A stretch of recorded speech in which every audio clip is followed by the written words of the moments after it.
Bom dia, irmãos. Bom domingo de outubro para cada um de vocês. Que a paz do Senhor esteja em cada lar, em cada família.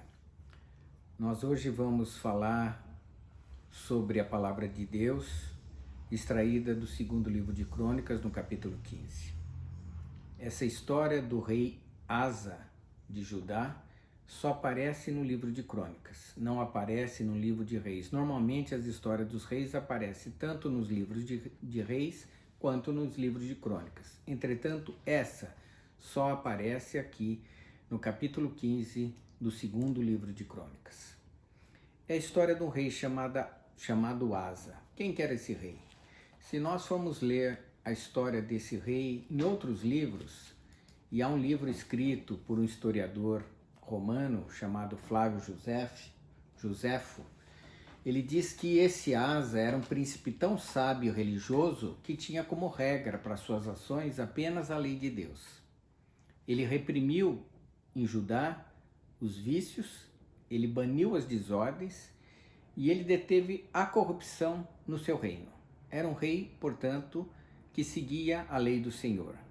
Esse livro ele foi escrito no primeiro século, ou seja, logo depois da morte de Jesus, Josefo nasceu. Ele nasceu no ano 37. Jesus provavelmente foi crucificado entre o ano 36 e 37. E Josefo, então, nasceu um pouco depois. Ele é um historiador.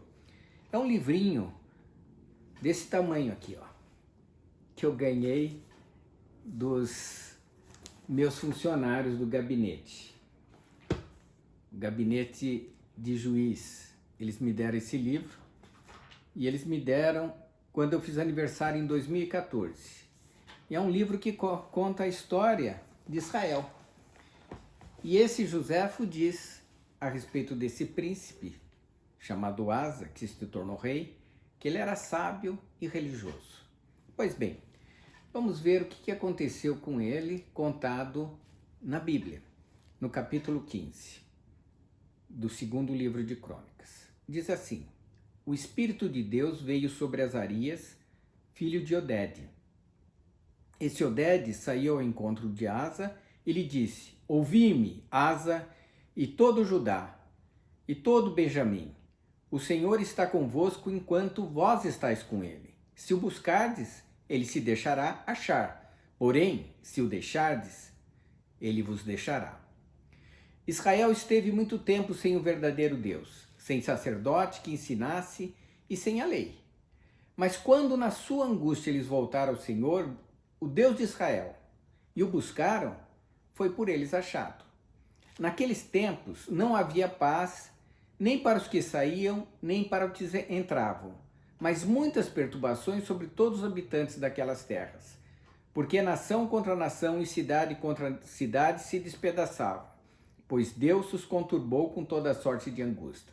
Mas sede fortes, não desfaleçam as vossas mãos, porque a vossa obra terá recompensa. Ouvindo, pois, o rei Asa essas palavras e a profecia do profeta, filho de Odede, ele cobrou ânimo, ele se animou e lançou as abominações fora de toda a terra de Judá e Benjamim, como também das cidades que tomara da região montanhosa de Efraim, e renovou o altar ao Senhor, que estava diante do pórtico do Senhor. Ele congregou toda a Judá e Benjamim, e também os de Efraim, Manassés, Simeão, que moravam no seu meio, porque muitos de Israel desertaram para ele, vendo que o Senhor seu Deus era com ele. Reuniram-se todos em Jerusalém no terceiro mês, no 15º ano do reinado do rei Asa. Naquele dia, ofereceram sacrifícios ao Senhor. Do despojo que trouxeram, 700 bois e 7.000 ovelhas. Entraram em aliança de buscarem ao Senhor, Deus dos seus pais, de todo o coração e de toda a sua alma. E de que todo aquele que não buscasse o Senhor, Deus de Israel, morresse, tanto menor quanto maior, tanto homem quanto mulher. Juraram, pois, ao Senhor em voz alta, com júbilo, com clarins e com trombeta. E todo Judá se alegrou por motivo desse juramento, porque de todo o coração eles juraram. e de toda boa vontade buscaram o Senhor, e por eles foi achado. E o Senhor deu paz em toda parte. Essa é a história. Da onde vinha o rei Asa quando Azarias o encontrou? Ele vinha de uma batalha, irmãos, que é contado no capítulo anterior, no segundo livro de Crônicas. No segundo livro de Crônicas, capítulo 14, no versículo 2, 3, 4 e 5, conta quem era Asa, que ele era bom e reto perante o Senhor. Ele aboliu os altares para os outros deuses e ordenou que Judá buscasse o Senhor. Isso nós escutamos, que isso aconteceu. E ele também tirou os cultos que eram feitos a outros deuses. Mas em volta dele havia inimigos. E um deles se levanta e conta a história no capítulo 14, que um etíope, um rei etíope chamado Zerá, ele sai com um exército enorme, 1 milhão de homens e 300 carros. E ele chega até uma cidade de Judá chamada Maressa. Então Asa foi ter com ele e ordenou uma batalha. Quando Asa olhou para o tamanho do exército que vinha contra ele, que era 1 milhão de pessoas, era um exército enorme. Você imagina uma cidade como Campinas se levantou numa batalha e ele só tinha 300 mil homens e ele iria lutar com 1 milhão. E ele fez a seguinte oração ao Senhor, que está no versículo 11 do capítulo 14 do segundo livro de Crônicas. Ele disse assim: Senhor, além de ti, não há quem possa socorrer numa batalha entre o poderoso e o fraco. Ajuda-nos, pois, Senhor, nosso Deus, porque em ti confiamos e no teu nome nós viemos contra essa multidão. Senhor, tu és o nosso Deus, não prevaleça contra ti o homem. E o capítulo 14 conta que ele venceu essa batalha, que ele venceu aqueles homens, 1 milhão de homens, e ele então pôs para fugir o Zera e seu exército e recebeu na batalha todos aquele gado que tinha, todos aqueles bens que ficaram jogados ali no local de batalha.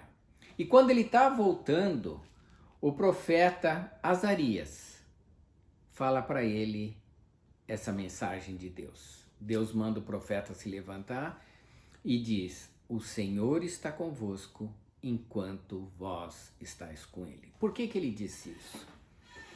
Por causa da oração e da conduta de Asa. Ele era bom e reto diante do Senhor. Ele era uma pessoa que amava o Senhor e a lei do Senhor. Então, ele venceu essa batalha pela fé no nome do Senhor. A fé dele era tão grande que ele, quando olhou, ele sentiu medo ao ver tantas pessoas que vinham contra ele. Mas ele clamou ao Senhor e disse: o Senhor é o único que pode nos ajudar numa batalha do forte contra nós que somos fracos. E o Senhor o ajudou. A fé de Asa e a conduta pessoal dele é que fizeram com que ele vencesse a batalha. E Azarias sai ao encontro dele e diz exatamente isso: o Senhor está convosco enquanto vós estáis com ele. Se o buscardes, ele se deixará achar. Se o deixares, ele vos deixará. Irmãos, essa é uma lição para se aprender a respeito das dificuldades que nós passamos enquanto nós estivermos aqui. Sempre vai parecer que o inimigo é mais poderoso do que nós. E ele é. O inimigo é muito mais poderoso que nós. Ele sempre é mais poderoso que os homens. Porque ele tem uma inteligência, uma sabedoria. Ele tem uma inteligência tão grande, ele acumulou tanta sabedoria durante milhares de anos, que ele conhece até quando nós vamos, o quanto o que nós vamos fazer, porque ele conhece os nossos hábitos. O inimigo é realmente muito poderoso. Mas a oração é exatamente a mesma oração de Asa. O Senhor é um único que pode nos ajudar nessa batalha. E Azarias confirma para ele: você ganhou essa batalha porque você estava com o Senhor. Quando nós estamos com o Senhor, nós sempre somos vencedores em Cristo Jesus. Quando nós estamos apegados a Ele, nós sempre somos vitoriosos em toda a batalha. E se vocês perceberem no texto que nós lemos, era um tempo de grande perturbação, de muita provação. A descrição é que havia guerra de nação contra nação, guerra de cidade contra cidade e muita perturbação. Irmãos, não havia paz, nem nas entradas nem nas saídas das cidades. Irmãos, se vocês forem ler o livro de Mateus no capítulo 24, no versículo 7, é essa mesma situação quando chegar o fim dos tempos. Muita perturbação, não há paz nas cidades, as pessoas estarão em grande ansiedade e grande perturbação, exatamente como nesse tempo, o tempo do rei Asa, o tempo em que Azarias traz essa profecia para Judá. E ele diz: sejam fortes, não desfaleçam em vossas mãos, porque a vossa obra terá recompensa. Irmãos, quando nós estamos no Senhor, o Senhor, Ele nos recompensa em todos os nossos caminhos e nós sempre teremos vitória. A vitória é sempre com o Senhor, a vitória é sempre do Senhor. Essa lição mostra como o homem que tinha fé no Senhor, uma fé inabalável, no poder de um Deus que nos salva, mesmo numa situação muito difícil, ele teve a fé e buscou o Senhor. E ele só obteve a vitória porque ele estava com o Senhor. Enquanto estamos com o Senhor, nós temos a vitória do Senhor. E ele diz 5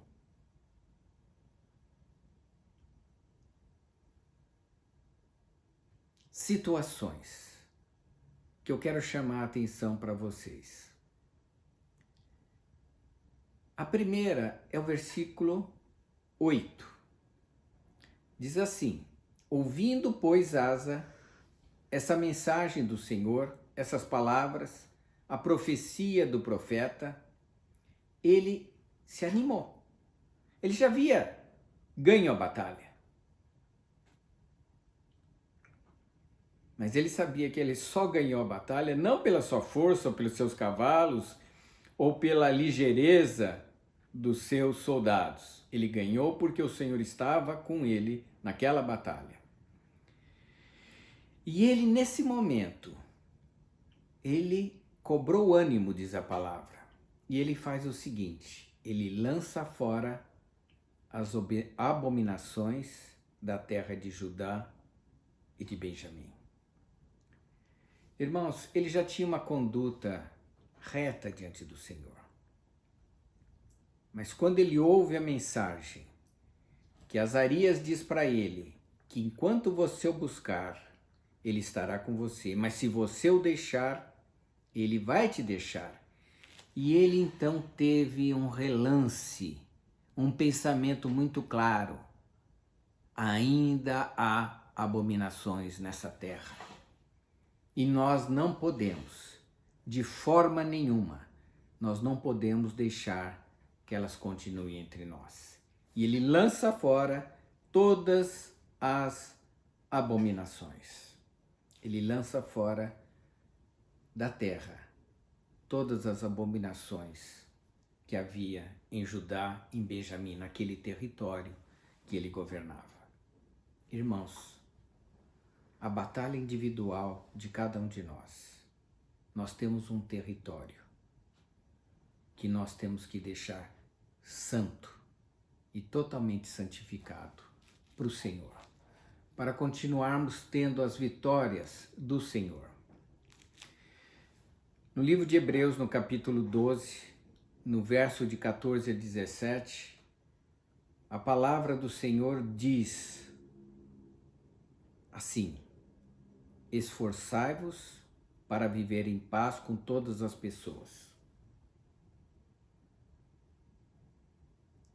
Vigiai para que ninguém se exclua da graça de Deus, e que nenhuma raiz de amargura e de mágoa venenosa brote e vos cause confusão, contaminando a muitos. Que não se abrigue entre vós nenhum imoral ou profano, como Esaú. Por uma refeição desejada, vendeu todos os direitos de herança como filho mais velho. Bem sabeis que quando mais tarde quis herdar a bênção, ele foi rejeitado e não teve como cancelar essa decisão, apesar de ter buscado a bênção desesperadamente. Irmãos, o seu território é o seu trabalho, é sua família, é o seu círculo de relacionamento. Nesse círculo, irmãos, você tem que se esforçar para viver em paz com todos. Viver em paz em família. Viver em paz com os irmãos. Viver em paz com os vizinhos. Viver em paz nas ruas, quando você sai de carro ou de moto. Viver em paz e buscar a santificação. Isso é lançar fora as abominações. Isso é lançar fora o pecado na sua vida. Isso é lançar fora de você todo o pecado. Lançar da altura dos seus olhos, da altura dos seus ouvidos, toda abominação. Cerque o seu território com a paz de Deus e com a santificação, sem a qual ninguém verá ao Senhor. É para vigiar todos os dias, buscando a graça do Senhor. Irmãos, Asa entendeu que tinha que lançar fora tudo que não prestava. O que não presta na sua vida, irmão? O que na sua vida tem causado raiz de amargura? O que na tua vida tem causado espinho? O que na sua vida tem causado todo tipo de pedregulho que não deixa nascer fruto nenhum na sua vida? Lança fora as abominações. Lança fora tudo o que pode excluir você da graça de Deus. Porque enquanto você estiver com o Senhor, você é santo. E o território onde você reina deve ser santo. A sua vida deve ser santa. É o domínio próprio. Você tem que dominar-se. E você só domina o seu território se você estiver ligado ao Senhor o tempo todo. Hebreus usa alguns verbos. Esforçai-vos. Vigiai. Esforçar e vigiar. É todo dia, irmãos. É uma decisão. Eu nem gosto de falar para vocês, tem 5 pontos. Porque parece que eu estou dando uma fórmula para vocês. Não existe fórmula, irmãos. Existe decisão. Se você sabe que alguma coisa está errada na sua vida, que eu chamo abominação, lança fora. Esforce-se. Não venda a sua primogenitura por um prato de lentilhas, uma porcaria, um prazer passageiro, e você vende a vida eterna. lançar fora as abominações do seu território. Asa entendeu que tinha que fazer isso. E ele, que já seguia o Senhor, que seguia a lei do Senhor, viu que faltava mais. Que faltava a santificação completa do território onde ele governava. Irmãos, a segunda coisa que está aí na palavra do Senhor é também no versículo 8, no finalzinho, dizendo que ele renovou o altar do Senhor, que estava diante do pórtico do Senhor. Ele renova o altar do Senhor. O que significa isso espiritualmente? Irmãos, onde está o altar do Senhor? Está lá no local onde a gente se reúne? Não. O altar do Senhor é seu corpo. Paulo diz na primeira carta de Coríntios, no capítulo 6, versículo 19 e 20, vocês ainda não entenderam que o vosso corpo é santuário do Espírito Santo, ele habita em vocês, o qual tendes da parte de Deus, e que vocês não pertencem a vós mesmos, mas vocês foram comprados por preço, alto preço, o sangue de Jesus. Glorifique a Deus no seu próprio corpo. Irmãos, o seu corpo não é mais seu. Você governa o território do seu corpo debaixo da direção do Senhor. Ele é o proprietário. Você é apenas um mero mordomo do seu corpo. Cuide do seu corpo, porque esse corpo é altar do Senhor. Mas não é só o seu corpo. É necessário que você não apresente apenas o seu corpo como um sacrifício vivo e verdadeiro, santo e agradável ao Senhor, como fala Romanos, capítulo 12, versículo 1.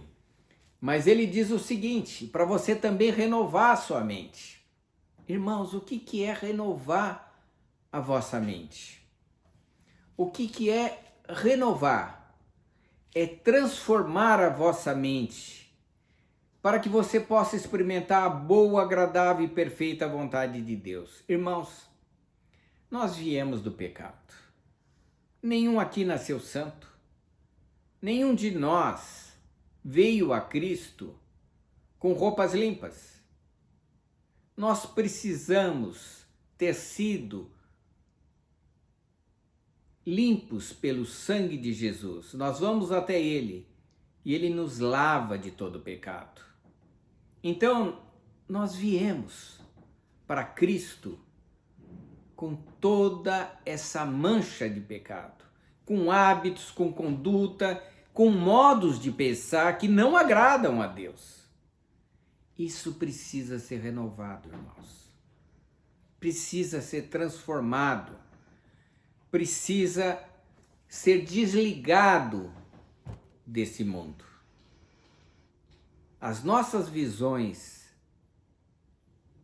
intelectuais, mentais, precisam ser dissociadas desse mundo. Por isso que ele fala, renovai-vos pela renovação da vossa mente e não se torne como ou conforme este mundo.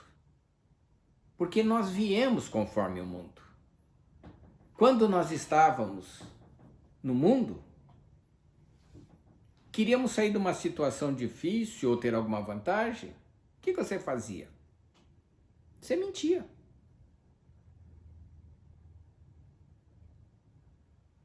Você falava, não fui eu. Ou você inventava alguma coisa. Olha, professora, não trouxe a lição hoje, porque ontem o cachorro me mordeu, minha mãe me levou para o hospital e eu não tive tempo. E nada disso tinha acontecido. Tem gente que matou a avó tantas vezes para se justificar. Nós mentíamos. Renova. Isso o mundo faz, irmãos. A gente levava vantagem em tudo. Como falava aquele jogador, o Gerson. Levava vantagem em tudo. Mas isso é coisa do mundo. A gente pisava nos outros para subir, nas carreiras, no emprego. A gente inventava histórias para colocar as pessoas em situação difícil, porque você não gostava dela. Então você inventava alguma coisa dela. Irmãos, renovar a mente é um trabalho para a vida toda. Nós não fazemos mais isso. As coisas que nós fazemos no passado, nós não fazemos mais. Nosso sim é sim, o nosso não é não. Nós não douramos a pílula da nossa vida. Nós não inventamos histórias. Nós não buscamos saídas. Nós somos transparentes e claros diante do Senhor. O altar do Senhor, que é seu corpo, a sua mente, precisa ser renovado, precisa ser transformado, precisa sair dessas manias que prendem o homem ao pecado, mas é o homem do mundo. Nós não somos mais do mundo. O altar do Senhor, que é o templo do Espírito, o nosso corpo, precisa ser renovado. Irmãos, eu demorei para entender que às vezes dentro de nós há pontos escuros, quartos escuros, que nós precisamos deixar a luz do Senhor entrar. Às vezes é um exercício um pouco difícil de se fazer, porque você precisa se confessar ao Senhor e falar, não, é verdade, tem isso daqui na minha vida, eu não sei como fazer. Tem que se entregar ao Senhor, renovar o altar do Senhor, como Asa fez. A terceira coisa, irmãos, que ele fez, está no versículo 9. Ele congregou todo Judá e Benjamim, os de Efraim, Manassés e Simeão que moravam no seu meio. Irmãos, ele congrega todas essas pessoas, irmãos. Você imagina, ele era rei, mas havia naquele meio gente que não queria saber do Senhor. Gente que já tinha ouvido a palavra do Senhor e não só queria saber, mas ele congrega todo mundo. E ele chama as pessoas a fazer aliança com o Senhor. Irmãos, tem no nosso meio, no território nosso, tem uma série de pessoas que precisam ser congregadas ao Senhor. E às vezes eu penso naquelas pessoas que até aceitam a palavra, mas não estão em nenhuma igreja, não se congregam. Há um monte de trabalho para fazer, irmãos. E Asa fez. Alguns devem ter olhado de cara feia para ele. Como está me chamando? Eu não quero saber disso. Mas ele congregou, irmãos. E isso nós temos como uma ordem explícita do Senhor, para sairmos e anunciarmos o Evangelho. Mas foi o que Asa entendeu da mensagem de Azarias. Quando o buscardes de todo o coração, ele vos deixará achar. Mas se o deixardes, ele o deixará. Irmãos, é uma ordem do Senhor. Congregar dentro do seu território. Eu não estou falando para você ir para a África, pregar na África, nem para a Ásia. Eu estou falando para você falar para os seus funcionários, para você falar para os seus amigos, para você falar do Senhor. E se eles olharem com cara feia, não tem problema nenhum, porque você sempre terá a vitória do Senhor, como Asa teve a vitória na batalha contra o etíope.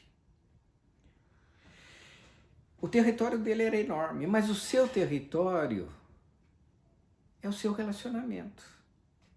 Quantas pessoas você conhece? Quantas pessoas você tem falado da salvação em Cristo Jesus? Para quantas pessoas você tem dado testemunho do que Jesus fez na sua vida?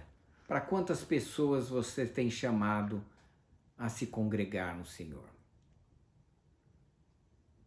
A palavra do Senhor em Hebreus, e isso eu falo para a nossa igreja, para as pessoas que já passaram pela nossa comunidade.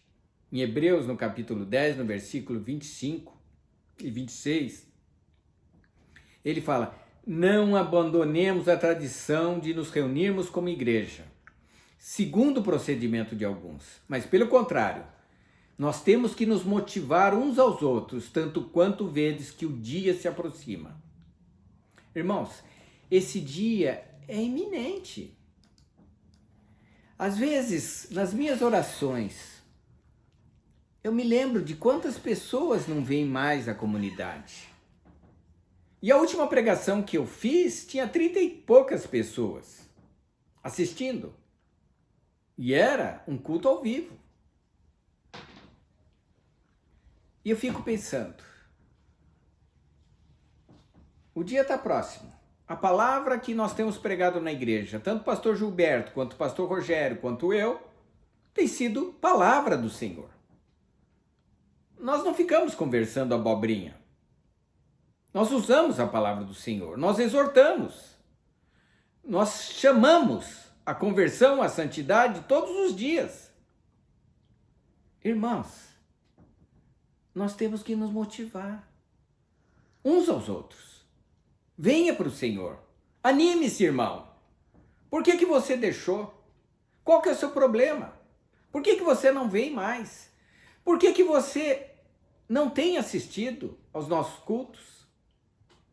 Irmãos, é porque você está vivendo deliberadamente em pecado? É momento de exortação, de chamar para o Senhor. Voltar a pessoa ao arrependimento. O arrependimento é para todos os dias, irmãos. É uma bênção o arrependimento. O Senhor nos deixou a certeza de que quando nós formos até Ele, Ele vem até nós. Em qualquer situação, mas eu não estou bem vestido, não tem problema. Ele espera uma palavra sua. A quarta coisa, irmãos, está no versículo 11. Diz assim: naquele dia, depois de que eles ouviram Azarias, depois do chamado de Asa, naquele dia, eles ofereceram em sacrifício ao Senhor, do despojo que trouxeram 700 bois e 7.000 ovelhas. Irmãos, sacrifício ao Senhor. O que é o sacrifício ao Senhor, irmãos? Eu vou dar um exemplo do sacrifício espiritual. O rei Davi. Quem que era o rei Davi? Nessa história nossa, rei Davi era o tataravô de Asa. Era Davi, o filho dele é Salomão, o filho de Salomão é Roboão, o filho de Roboão é Abias, o filho de Abias é Asa, que é esse rei que nós estamos falando. Ele era tetraneto de Davi. Davi uma vez pecou gravemente ao Senhor. Ele mandou matar Uzias, que era marido da Betseba. E o profeta Natan veio e o confrontou e falou: por que você fez isso? Você adulterou com essa mulher e mandou matar o marido? E ele escreveu um salmo. Eu vou ler 2 versículos desse salmo. O Salmo 51, o versículo 2 e o versículo 17. Nesse salmo, ele começa dizendo: Senhor, lava-me de toda a minha culpa e purifica-me do meu pecado. E no 17 ele diz: o verdadeiro e aceitável sacrifício ao Deus eterno é um coração contrito, um coração quebrantado e arrependido, que jamais será desprezado por Deus. Sacrifício do Senhor, irmãos, é isso. Esse é o sacrifício verdadeiro. Você morre diante do Senhor e aceita a vida que Ele lhe dá.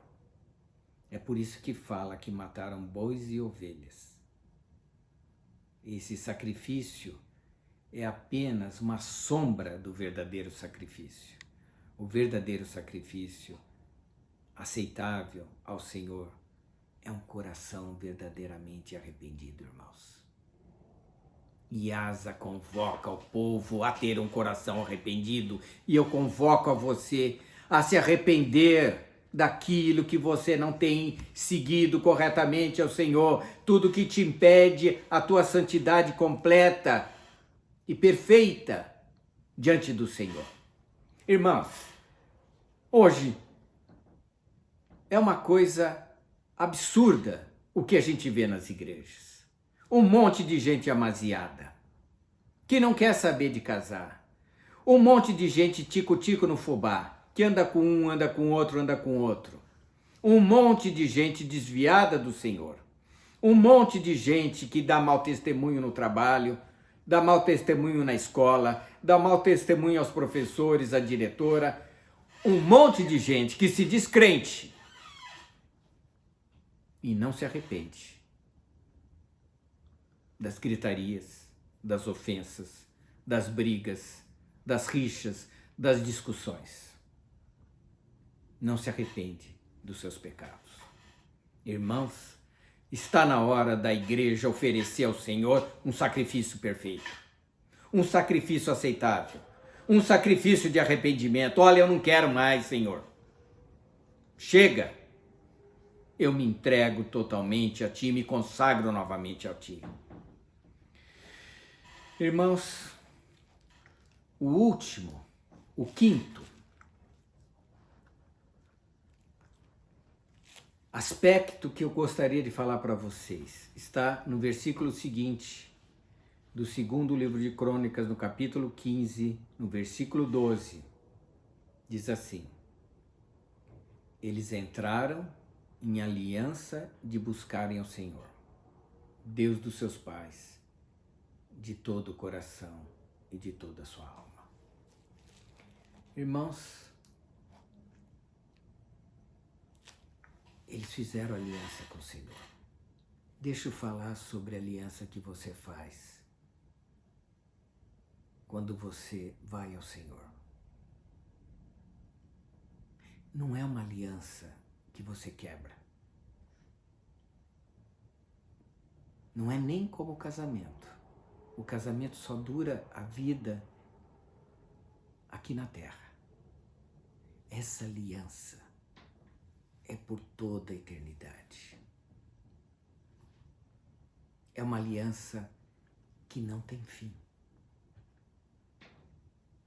Entrar em aliança com o Senhor é uma aliança perpétua de buscar ao Senhor de todo o coração e de toda a alma.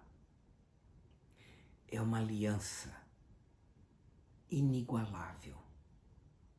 Não é um contrato que você possa falar, eu não vou mais cumprir. Não é um casamento que você separa e casa com outro. É uma aliança eterna. que você diz ao Senhor: eu vou te buscar de todo o coração, de toda a alma, todos os dias da minha vida. Em 1 Coríntios, capítulo 6, no versículo 17, diz assim: aquele que se une ao Senhor é um espírito com Ele. Você passa a ser um com o Senhor. Não existe aliança igual a essa aqui na terra. Só aliança com o Senhor. Você decide honrá-lo. Desde o momento que você acorda até o momento que você vai deitar. Você decide honrá-lo com o seu trabalho, com seus dízimos, com a sua voz, com seus olhos, com as suas mãos, com seus rendimentos. Você decide honrá-lo na educação da sua família, na consagração dos seus filhos e na consagração dos seus netos. Você decide que Ele é o Senhor da sua vida. Por que eu estou dizendo isso? Porque isso é básico, irmãos. Quando nós aceitamos Jesus, nós aceitamos o Senhor como nosso Salvador e Senhor das nossas vidas. Entrar em aliança com o Senhor é dizer: o Senhor é meu Deus, é meu Senhor e meu Salvador. Eu tenho aliança eterna com Ele. Ninguém pode desfazer essa aliança que eu tenho com meu Deus. Nada nesse mundo, nem doença, nem enfermidade, nem a morte pode desfazer essa aliança que eu tenho com o Senhor. Irmãos, são essas as coisas que eu tinha para dizer para vocês nesse estudo do rei Asa. Um rei reto, temente a Deus, que depois de ter feito tudo o que devia fazer, ele ainda entendeu pelo profeta que havia muito mais coisa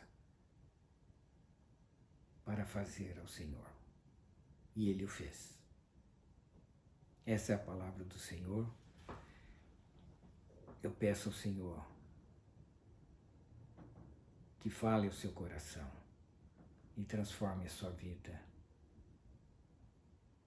à semelhança de Cristo Jesus. Amém.